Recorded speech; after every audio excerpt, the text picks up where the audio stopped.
Oh, you damn right. Have you heard any big recruiting news lately? Well, that's why we're here. We're here when there's big recruiting news, no recruiting news, but there's always recruiting news because recruiting never stops, especially when the representative reaches out to the Pat McAfee show. It's the recruiting hour on Orange Bloods Live. Here we go. That guy is Jason Sukamel of orangebloods.com, and Tyler Atkinson is going to be the first name we talk about. Before we get into all of it, there was an interesting preview of the Tyler Atkinson thing. A lot of people had a good feeling about it, including our man John at Longhorn Wealth Management Group. We told you about John, lifetime Texas Ex's member, his wife, his 6 siblings. They're all UT folks, so they are excited about anything Longhorn, and they've been doing it for over 30 years at Longhorn Wealth Management Group. And by the way, John's been a dedicated member of Orange Bloods since January of 2002. So not only a sponsor starting this year, but a loyal OB fan for over 20 years. And John was pleased that Texas landed Smoke Matthews. And while some of the other recent misses have stung, John is optimistic. In fact, he's predicting that linebacker Atkinson, check, commits to Texas on Tuesday, and a running back named Cooper joins Texas's class on Sunday. So John wants to help all Orange Bloods Live fans be just as optimistic in their own financial futures by offering all of you the opportunity to take advantage of a free 90-minute private consultation. Learn how working with a certified financial planner can help you maximize your wealth, minimize your taxes, and ensure your legacy. Call 972-707-4900 or go to longhornwealth.net. That's what I call some optimism when you put it in the prediction there. I didn't have to change any of that, Jason. Can I actually throw John some extra credit to? He sent that in. Like I predicted the same in my 3-2-1. But John sent us those notes before I wrote my 3-2-1. So he was ahead of the curve on all of it. So yeah, kudos, hat tip to John for nailing the first one. Let's hope he and I are both right on the second one, right? Yeah, exactly. So Tyler Atkinson, we've talked about him on the show, Jason, the number 1 linebacker in the country, according to, I believe, multiple sources there.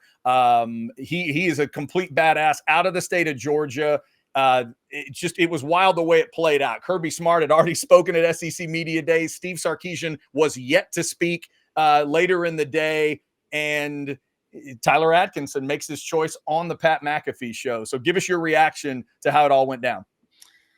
Yeah, this one's interesting. He's visited Texas twice, or 3 times, I guess, twice unofficially. He visited in, I think it was April of 2024, and then October for the Georgia game. And I remember I actually talked kind of to Tyler through his dad. I was texting his dad. His dad would get the quotes from Tyler and send them back to me. Awesome family, by the way. If you saw him on the Pat McAfee show, you got a glimpse of that. And man, I remember telling people like, hey, this one just seems to fit for Texas. This kid, his family, the need. But then it kind of cooled off a little bit, okay, early this spring. Well, all of a sudden in June, Chad, it pops up that, hey, he's going to take that Texas official visit the very last weekend of June 20th. And it comes out that he's been in Austin, the Austin area, training with Derrick Johnson and Anthony Hill. And he and Anthony Hill have gotten pretty close. I think they share an agent. And that's how he got hooked up with Derrick Johnson, through Anthony Hill. He takes that Texas official visit. And, I talked to him coming out of that visit. And he's like, man, it was a great visit. And love Ant Hill and Derrick Johnson. I love the coaches. And this is key. He said, their plan for me. He loves their plan for him in Austin. He said they see me as the quarterback of their defense. Obviously, there's going to be a big need there, assuming Anthony Hill is gone after this coming season. So Texas really started kind of, they were always in the race, just kind of hovering around on the outskirts, if you will. Boom, they get him in for that official visit, and things just kind of shoot to the moon. And then this week, it just came out. It was on Monday night. It came out that he was going to go ahead and commit on Tuesday. So this thing we knew he was going to probably commit in July. We just didn't have a date, but it came boom, happened quickly. And then word started to kind of leak out Monday night. Hey, this looks really, really good. There's a lot of confidence in Austin. So big win for Texas. You mentioned number 1 linebacker in the country by the Rivals industry rankings. He's number 9 overall in the country. Again, these are the Rivals industry, these are all new, but that's the new Rivals, where they take the Rivals and ESPN and 24/7 rankings. And he's number 9 in the country. I'd have to go back and look, but that's the highest. Ant Hill wasn't that high. So that just tells you, look how good Anthony Hill's been for Texas. That just shows you what kind of prospect Tyler Atkinson is. This was a bitter pill to swallow. Right? Georgia people texted me on Monday night like, oh my gosh, is he actually going to Texas? Like, yeah, dude, I think he is. And, Georgia thought they had this one locked up for most of his recruitment, being an in-state guy. But Texas came in for the second year in a row and now has pulled. Now they're going to have to hold on to him. They're going to have to sign him and get all that stuff. Okay. But they have now signed, after Justice Terry last year, the number one player in the state of Georgia for the second year in a row. Yeah, or Jason, committed, I should say in this case, committed, excuse me. Yeah, I knew there was a good feeling about it. And then I listened to Kirby Smart speak yesterday. Of course, we premiered the show 10 a.m. on a Wednesday. He speaks Tuesday morning at SEC Media Days and described his program as, we're about relationships and not transactions. And I thought, I wonder if that's a guy trying to process the fact that he just lost Tyler Atkinson. And Kirby, first off, bullshit. If you're not about transactions, really, Kirby? Come on, man. Yeah, there's that part of it too. But as soon as he said it, I thought, ooh, that sounds like some sour grapes possibly. And if I'm a Texas fan, I like the sound of that. And then a couple hours later, Tyler Atkinson verifies that. So kind of an interesting situation. Let's not be naive, Chad. I mean, NIL played a big part in this, okay? Right. But in talking to Tyler, he's always told me, hey, relationships matter. I mean, Texas isn't in this race if they don't do a good job in laying the foundation with those relationships. Did Texas come in and close the deal with NIL, the help of NIL? Of course. I mean, just like every school does with every major recruit, including Kirby with his number one class in the country, by the way. No, you're not about transactions, yet you have the number one class in the country. Save it, Kirby. But, Tyler did say, hey, it's about relationships. His dad has said that. They love the coaches at Texas. So, listen, I mean, NIL is what it is, but you also still have to give credit to the Texas coaches, to guys like Brandon Harris behind the scenes have done a really good job in this one. And we're going to talk about Derrick Cooper, but I predicted in my 3-2-1, I said Tyler Atkinson, Derrick Cooper. If there are two guys, and we've seen Texas in the past. Now, what Texas is doing differently this year than USC or Georgia or Texas A&M, they're not kind of just carpet bombing, if you will, these, significant NIL offers to 30 different guys. Mm-hmm. They're doing what they do. They're recruiting well, but a guy like Tyler Atkinson, who's an elite player that can step in right away and contribute, a guy like Derrick Cooper, they're willing to say, okay, we're going to go above what we usually do on a guy like you, like they did with Justice Terry. So Texas, if anything, you could say is being more selective with its NIL spending than a school like Georgia is.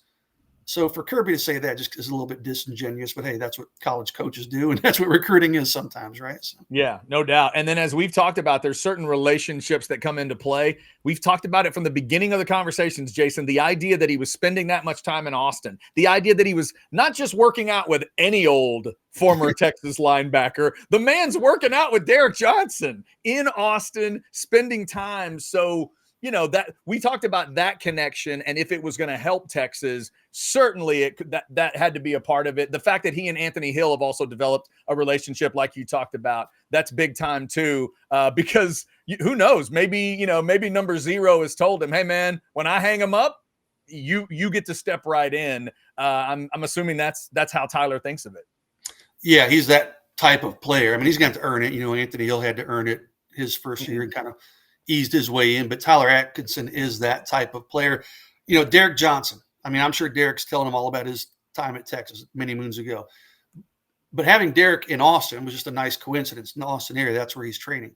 But I honestly think what Tyler Atkinson has heard from Anthony Hill might have carried more weight than anything he's heard from Derrick Johnson. I mean, Anthony is on the team right now. Right. They've developed Very a current relationship. Yeah. Exactly. I mean, Anthony's the reason he started training with Derrick Johnson. So, Derrick Johnson's going to get credit for this, and he deserves some, obviously. But Anthony Hill probably deserves a lot of credit, along with, like I said, the coaches, of course, Brandon Harris, some of the behind-the-scenes guys. So, just call it a group effort. Anytime you get a top 10 national player, the number one linebacker in the country, or the number one player in the country at any position, it's going to be a group effort, and that's what this was for Texas and landing Atkinson.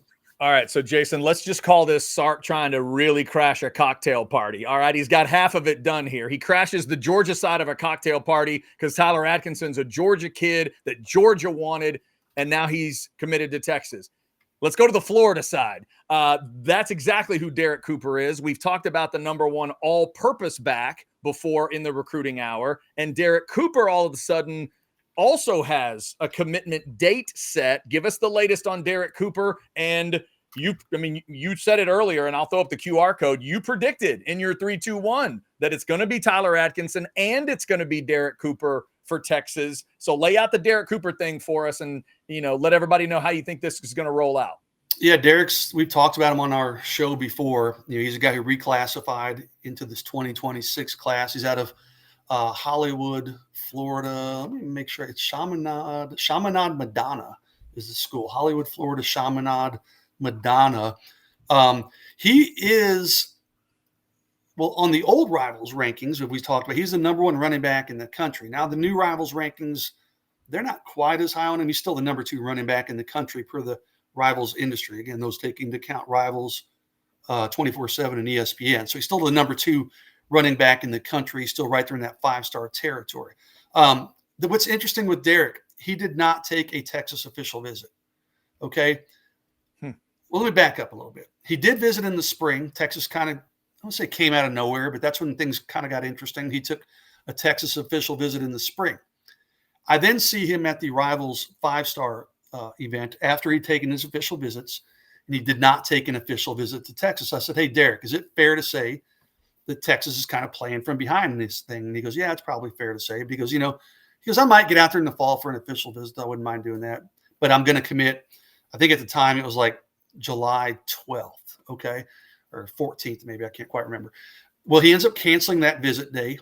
2 days later, Chad, after saying Texas is playing from behind, he doesn't take an official visit. He's got an official visit date. He shows up at a 7-on-7 event in Florida, decked out in Texas gear, like head to toe. And I'm like, okay, some gamesmanship going on here. Yeah, I saw that. That wasn't just a little burn. That wasn't accidental burnt orange either. That was deliberate. And that was 2 days after he showed up, or I guess 3 days for the Rivals event in Ohio State gear. So, it's like, okay, where's this thing going? He at the Rivals deal, they give you an opportunity to take a picture. Like if you're a committed guy, put on the hat. If you got 3 schools, hold the 3 hats of the finalists. Right. And he held the hats of Ohio State, Miami, Georgia, Alabama, and Florida State. Okay. And these are not pictures that get circulated all over the place. They're just kind of for Rivals to kind of stock photos in the background. So Texas really wasn't even in his top 5. He shows up a couple of days later wearing the Texas gear. Then he shows up at a 7-on-7 event last week wearing Georgia gloves. He schedules his commitment date for this Sunday. He has now a top 4, and it's getting so confusing to me. It's Miami, Georgia, Texas, and Texas, Miami, Georgia, Ohio State, and Florida State. Okay, so this thing's been all over the place. But again, this one to me, and Derrick doesn't say a whole lot, so I don't have a great – in certain recruitments, I'm going to just say it. Some people love to say that they know everything about every recruitment. That just doesn't happen. We were pretty fortunate. We had a pretty good handle on what was going on with Felix Ojo. Okay, I'm not ashamed to say Derrick Cooper has been a tough one for me to track. Mm-hmm. I've reached out to him. I've reached out to people in Florida. I've reached out to his mom, and I can't get a lot of intel from theirs. Okay, but when I'm just kind of reading the tea leaves, kind of like with Tyler Atkinson, this one makes a lot of sense. Texas absolutely needs a running back. They've missed on all their other running back targets. Mm-hmm. The Texas gear he showed up on, rescheduling his commitment and changing his commitment date, adding Texas into the mix. Texas with some NIL money after they missed on some of these other guys. Texas has NIL money to play around with after missing on a guy like Felix Ojo. We've been reporting on Orange Bloods. Texas is willing to spend and dig, deep, not crazy deep, but deep into their pockets for guys that they know or they feel like can be instant contributors and difference makers from the time they get on campus. Derrick Cooper fits that bill. So, I'm watching this one very closely. To me, the pieces fit in. I am predicting Texas in my 3-2-1. I'm not sticking my neck out too far and saying, I've got great intel saying this one's going to be Texas.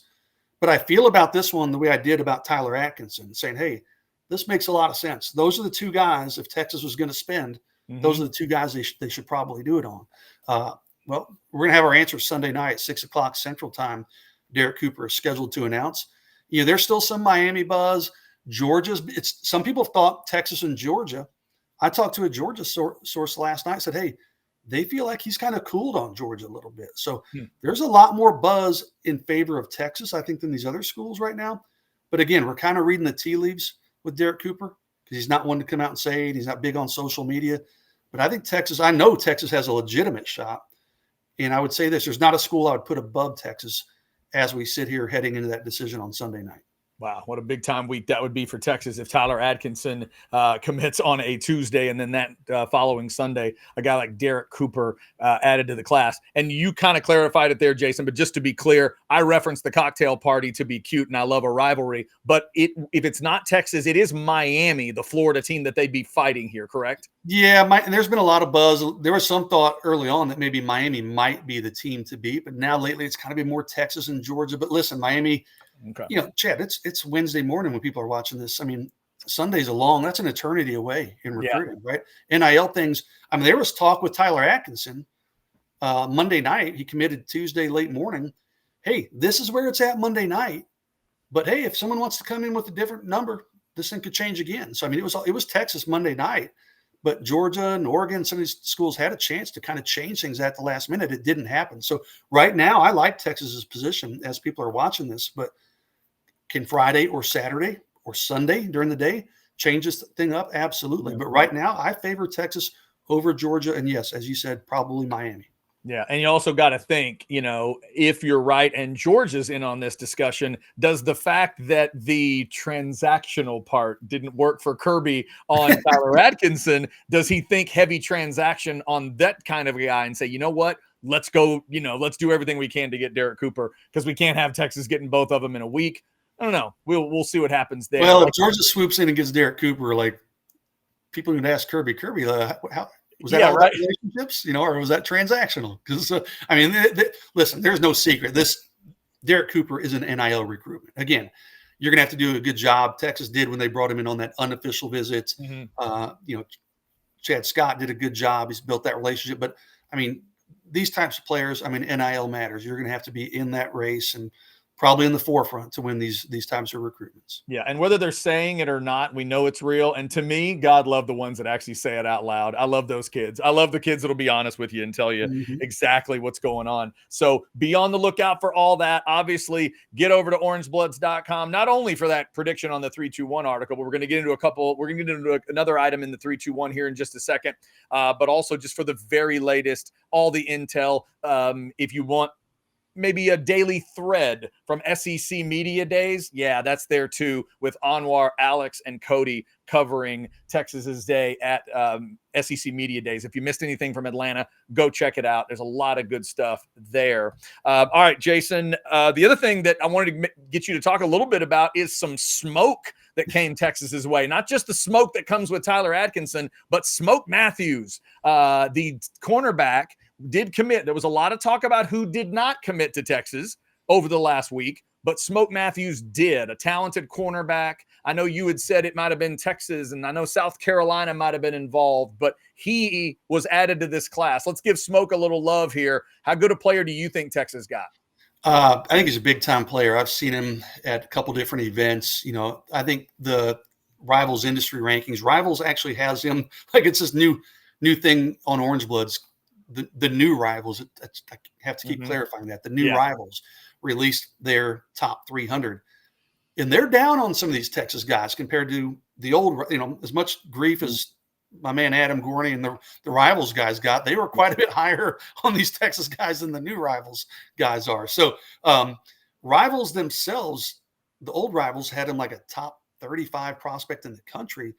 He's now, per the Rivals industry ranking, number 105 nationally. So still we're talking about an elite player, but he's a good guy with good size, good length, 6 foot, right at 6 foot. He has a build to play corner. He's got kind of that long, lean frame, but he's versatile enough. He can play some safety. He can play in the nickel. Texas is going to start him off at cornerback, and he keeps saying that the coaches have told him, hey, you're going to be on that Jade Barron plan. Jade kind of started at nickel and then kind of bounced around and wound up at corner. Well, they're going to kind of reverse that with Samari. He's going to be a corner, and then he'll learn some nickel, maybe even some safety. So he loves that versatility. It did really come down to Texas and South Carolina. He was looking at a couple of those Florida schools too, but it came down to Texas and South Carolina. Weirdly, there was confidence on the South Carolina side leading up until the days before he committed. He committed on Friday night, this last Friday.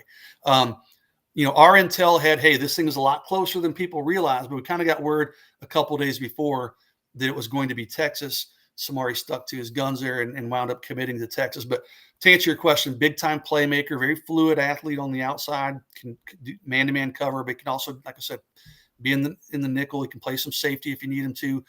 High character guy, another guy that kind of fits that bill. We talked about that with Tyler Atkinson.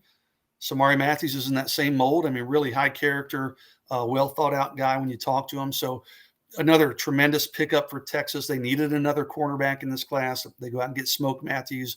And I think that's one in my conversations with Samari, and I haven't talked to him since he committed, I should clarify, but in talking to him not too long before he committed, I said, hey, dude, when I announced, he said, it's done. I'm done. So I don't think you're going to have to worry about Samari, flipping. Tyler Atkinson, I mean, Georgia's not going to go away.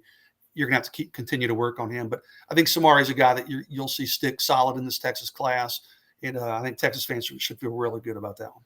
And real quick before we leave Smoke Matthews, remind me, over 6 foot on the cornerback? Right at 6 foot. And right he's listed 6 foot 180, Chad, 6 foot 180. And that's probably, sometimes those are a little off. But I've talked to Samari in person, and I'm right at 6 foot. That's probably spot on. He's pretty close, 6 foot 180. Gotcha. So there you go. Smoke Matthews, Samari Matthews, the cornerback, commits as the week went on last week. And then, of course, Tyler Atkinson committing on Tuesday. We debut the show on a Wednesday. And as Jason mentioned, does feel like a long way, depending on when you're watching the show, till Sunday. But coming up Sunday in the evening, as Jason mentioned, 6 o'clock Central, is when Derrick Cooper will decide where he is going to commit. All right, we'll take a quick breath. We'll let Specs get their word in. Lisa's about town. Do not play Lisa in beer pong, period. Texans know for selection and lower prices, it all starts at Specs. Shop Specs! With all your favorites on tap, you'll bring home the win. Boots on, drinks up. The fun starts here. Shop Specs! Unless you want to get hammered. If you want to get hammered and you want to play that game, isn't it? Yeah.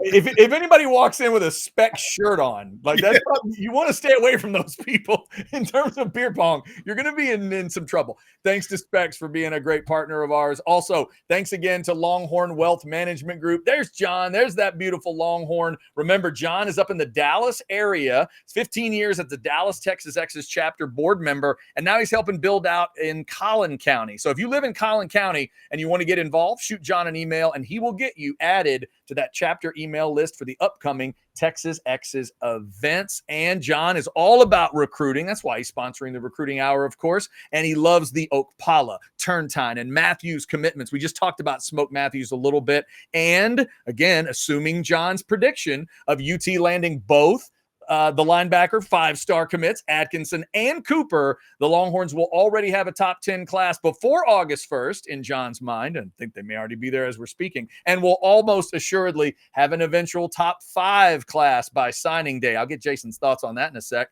So with the expectations, John wants to show all Orange Bloods Live fans how they can exceed their own financial expectations and offer you the free 90-minute private consultation. Understand how working with a certified financial planner like John can help you maximize your wealth, minimize your taxes, and ensure your legacy. Get that free 90-minute consultation. Call 972-707-4900 or go online to longhornwealth.net. Jason, a shocker. John is the first Longhorn fan I've ever heard of that is worried about where the class will fit. No, wait, he's not. He's not at all. A lot of Longhorn fans are worried about that at all times. What's your update as we're talking here? And again, we premiere on Wednesday after the Tyler Atkinson thing. Does that get them into like backside of the top 10 for you? And are they going to finish top 5? Yeah, I believe I saw after that commitment they were number 9 in those. I keep utilizing those Rivals industry rankings because it kind of pulls from the different services, but they were number 9 after the Atkinson commitment. Possibility to move up, obviously, if they get Derrick Cooper. It's funny. I did in my 3-2-1. I did a Q&A, and I think literally that might have been the first question asked. And no, yeah, about a month ago, I was like, I said, I think they'll be top 10, but I said probably back half of that top 10. And even that was, was not a sure thing. Now I said, hey, if things go the way I think they will, and this is before the Tyler Atkinson announcement, I said, I think they'll be a top 5. I mean, if they get Derrick Cooper on Sunday, I think that probably solidifies them because Texas will inevitably flip a couple guys. They'll have a couple additions in the fall, or maybe more than a couple this year. So, yeah, I think top 5 is a pretty safe bet. But again, this thing could swing pretty dramatically. They're number 9 right now. Let's see what happens on Sunday night. If they get that win on Sunday night, I think you can pretty much put top 5 in ink. If they don't get the win on Sunday night with Derrick Cooper, I think they can still get to the top 5, but it might be a little more tricky, but a little bit different roadmap to get there. Yeah, if you're a Texas fan, you'll definitely remember the week you got Atkinson and Cooper if you end up with a top 5 class. That would be a big reason why. All right, Jason, the 321 article, and there's the QR code. You can access that and all the other great stuff at orangebloods.com. Great time to get signed up as we are less than 50 days away from the season. Jason, in your 321 this week, you also mentioned a name coming up in the 27 class that's a pretty big timer, and I love the name. Easton Royal, a wide receiver. What do we need to know? 2027 guy out of Brother Martin in New Orleans, top 25-ish player in the country, speed guy. I think he's ran like a 10.3 something last year in one meet in the 100 meters. He's kind of bounced 10.3, 10.5, 10.6 different times I've seen. So speed guy. Texas is working on him pretty hard. He likes LSU. He likes Florida. There was a report out that said LSU and Florida. He took it upon himself on social media and said, hey, don't sleep on Texas either. So I talked to Easton. He's a big-time target of Texas. Chris Jackson, the wide receivers coach, has been FaceTiming with him. Easton said 2 or 3 times a week. They want to get him up to Austin maybe 3 or 4 times before next summer. So he's going to be a priority target for Texas in that 2027 cycle. Texas is starting off on a good foot. And I tell you what, he's an interesting one, Chad. And I held some quotes back that I'll probably put in the war room, but he's a guy right now. Okay. Right now, let me emphasize that says, hey, NIL is not going to be the end all be all for me. I mean, yes, I want NIL, but it's also about development. He goes, I'm not going to take a big payday where I have to go somewhere and sit and not get developed. He said, I'd rather take a little bit less money because I've talked about this with my mom and go somewhere where I can play and be developed and go to an offense that suits me and a coach that has a history of producing players and sending them to the NFL. So pretty interesting perspective to talk to such a young man with kind of a big picture vision. But yeah, I do think Texas will be a major player for Easton Royal as he goes through this. Yeah. I think that sound I hear is Kirby Smart knocking people over to call Easton Royal. What? You don't care about NIL? This is Yeah. Fantastic. A non-transactional kid. Come on, Kirby. All right. Easton Royal, a great name to keep in mind. Also, I loved in your notes, Jason, the kid being from the New Orleans area. When he just matter of fact said, Arch Manning came out of here. It's like, did he really? I did. That was fantastic. I thought you were going to say the quote. He said, yeah, I'm not making a decision now. He said, it's buku early. Like buku early. Yeah, that's another good one. I was like, in 25 years of talking to kids, that's the only time I've ever heard someone use the word buku. Yeah. So, hey, man, both my grandmothers, they were about bukus and googobs. They loved both of those. Googobs of everything, bukus of everything. Yeah, they were all about it. 2 years of high school French paid off because I actually knew what he was talking about. The old buku. That is awesome. Yeah, great one to keep in mind there. Easton Royal, cool name, a wide receiver in the 2027 class, which means, Jason, any moment now he could reclassify. It's possible. We'll keep an eye on that. Yeah, keep an eye on it. But so far, we've had some 27 guys do that. Right now, Easton Royal is in that 27 class. All right, Jason, we ready to wrap? Anything else we need to hit? No, I'll just real quick. I didn't put it in my column. I'll have it on Orange Bloods later. Keave Brown, the tight end out of California. Texas still looks good there if they push. He may take some visits in the fall. So we're kind of waiting to see how that one falls. I think that one is Texas's for the taking if they want it to happen in the next couple of weeks, or if they want to slow things down. I think that ball is in Texas's court, but he is keeping a little bit of an open mind right now. And I'm just the selfish guy that wants to see Ronda Rousey and Travis Brown on the sideline. So Keave, come on, bud.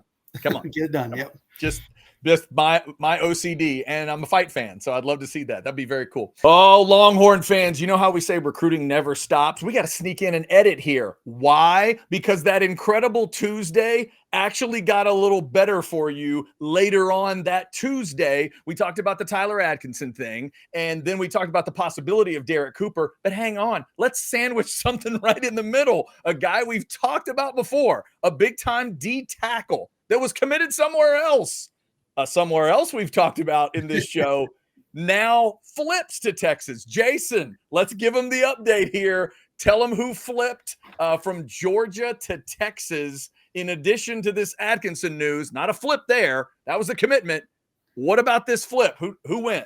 Yeah, Kirby Smart had a bad Tuesday, didn't he? I said, someone hide all Kirby's dogs and everything. Get him away from Kirby. So James Johnson, J.J. Johnson, defensive tackle out of Miami Northwestern, one of the better players in the country.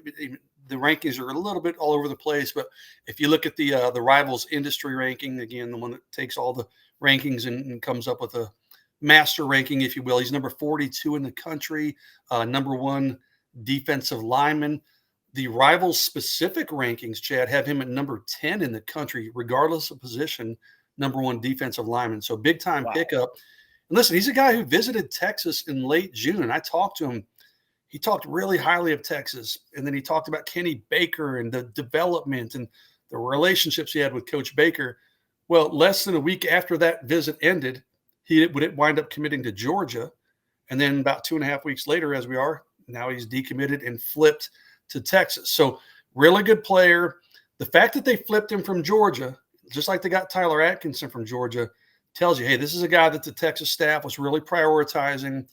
I mean, they probably had to, use a big NIL figure to get this thing to work out, but another really good pickup for Texas midweek. And I'm expecting it to be a big weekend for Texas as well. So if we're talking about Derrick Cooper, a guy that Georgia is heavily in on. So, Kirby's really going to have it out for Texas if things go the way I think they're going to go the rest of this week. Yeah, that would be wild if it ends up being Atkinson. Then you wedge Johnson in there, and then you're talking about Cooper. That'd be crazy. So, Jason, I'm seeing Johnson at one point listed as like number 4 D tackle in the country. And I know I've seen some discussion in our team's channels and chats and stuff about 4-star versus 5-star. What kind of level are we talking about here? So for you, I'm seeing number 4 D tackle. You just mentioned some are saying 1 or 2 in terms of overall defensive linemen. By the end of the cycle, is this a 5-star for you? He's got a chance. And again, these rankings, like your Rivals.com, they have him number 10 in the country. They've got him as a 5-star. 24/7 has him at 90. They've got him as a 4-star. Okay. ESPN 123 nationally, a 4-star. So you add them all together with the formula that Rivals industry ranking, that puts him at number 42 nationally. So just outside of that 5-star realm. So we'll see. Does Rivals keep him at top 10 in the country? Do ESPN and 24/7 bump him up?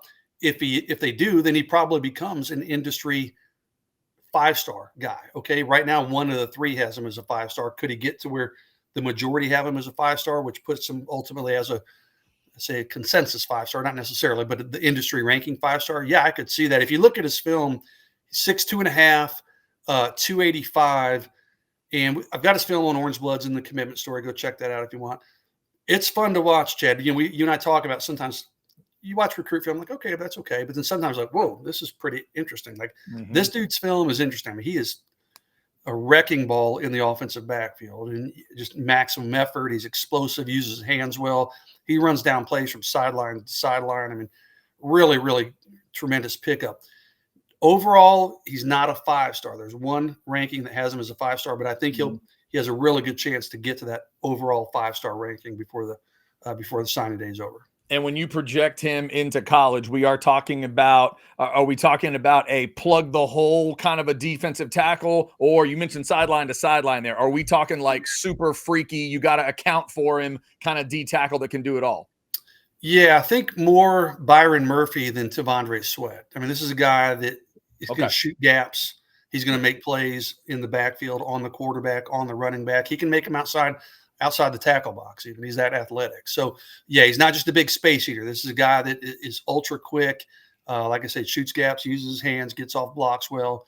He can be a violent hitter when he gets to you too. So really a total package player. But yeah, I would not describe him as a space eater at all. He's a guy that's going to, as far as interior defensive linemen go, he's going to fill up the stat sheet. I mean, he's not going to be a 12 sack guy because that's just not what those guys do. But he's going to make plays and put up tackles and tackles for loss and sack numbers from the interior of the defensive line. Yeah. So if you're a Texas fan, here's your recap on this Tuesday. How good was your Tuesday? The fact that the flip you got from Georgia is maybe the third or fourth coolest story of the day, because Sark spoke at media days and he was awesome. Arch spoke at media days and he was awesome. And then the morning started with Tyler Atkinson committing to you. He's from Georgia, picked you over Georgia. And yeah, so that's the kind of Tuesday you had if you're a Longhorn Tuesday fan. To remember, for sure. Absolutely. Yeah. Wow. And obviously we debut this show on Wednesdays at 10, whether you're watching then or whenever. We appreciate you making the recruiting hour a part of your week. But we had to get this in there. So shout out to Tyler and the graphics crew for getting this wedged in. And we changed the title beforehand because we had things ready to roll. And then, wait a minute, J.J. Johnson flipped. So let's get that in. The dangers of recording just a little bit early, right? Okay, we went a little early because we were trying to get ready to watch Sark and Arch, and we thought we had it figured out. But J.J. Johnson had other plans. He knows recruiting never stops, so neither do we. We had to get this taken care of. And thanks to Tyler and the crew for getting it all arranged. Okay, Jason, now are we done for this week on the Recruiting Hour? Hey, never say never, but I think we're okay until next week's episode, which I won't be on next week, by the way. So it'll be Chad and maybe Catch or somebody else, or maybe we record super early. I don't know, but I am going to. Recruiting better stop for a little bit, Chad, because I am going to take a few days vacation with my wife and kids next week after all this crazy run of recruiting we've been on. That is excellent to hear. You guys have a great time on the time off, and Longhorn fans, enjoy all this great recruiting news. Once again, shout out to Longhorn Wealth Management Group for their partnership on the show. There's your recruiting hour. Wow. What you could say, what a week, but and we did take a little bit of time and talk about Smoke. Smoke's commitment of the week. That was during the week with Smoke Matthews, but it really was about a Tuesday, wasn't it, Longhorn fans? What a Tuesday it was on July 15th of 2025. So there's your full recap until next week, or maybe until midnight tonight when Jason and I have to jump back in and talk about some other guy who flipped from Georgia.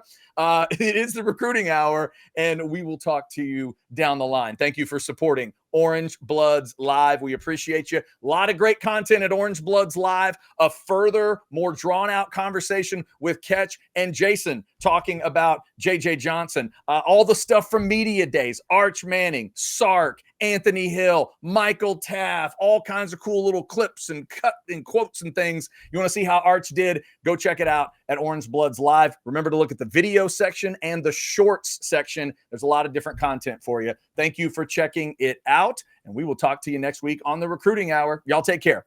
See ya.